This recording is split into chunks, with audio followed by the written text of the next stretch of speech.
Welcome to our channel. Today we how to connect Switch controller to Android fast method step by step clearly. Begin by ensuring your Nintendo Switch controller is charged and ready to connect. On your Android device, swipe down from the top of the screen to access the quick settings menu. Look for the Bluetooth icon and tap on it to enter Bluetooth settings. In the Bluetooth settings, toggle the Bluetooth option to turn it on, if it isn't already activated. Now, prepare your Switch controller for pairing.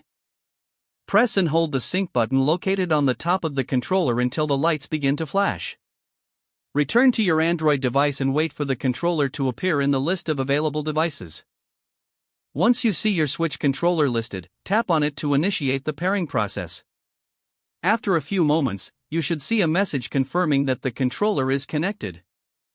Now test the connection by opening a game or app that supports controller input. If everything is set up correctly, you will be able to use your Switch controller with your Android device seamlessly. If the page does not load, refresh the browser or try again in a private or incognito window. Make sure you are using the correct email address, then retype it carefully to avoid small typos. If your password is not accepted, use the reset option and create a new strong password you can remember.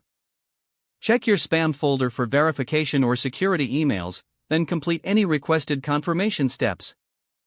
Enable two-factor authentication if available to improve account security and reduce unauthorized access risk.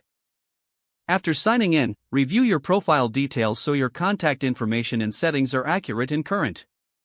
If you see an error message, note it down and try again after restarting your device and internet connection.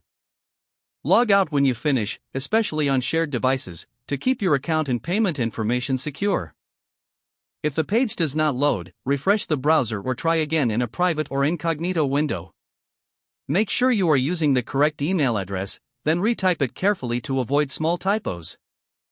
If your password is not accepted, use the reset option and create a new strong password you can remember.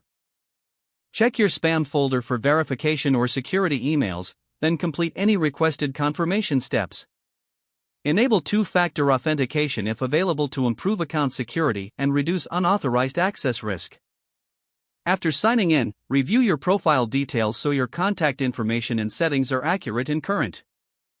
If you see an error message, note it down and try again after restarting your device and internet connection.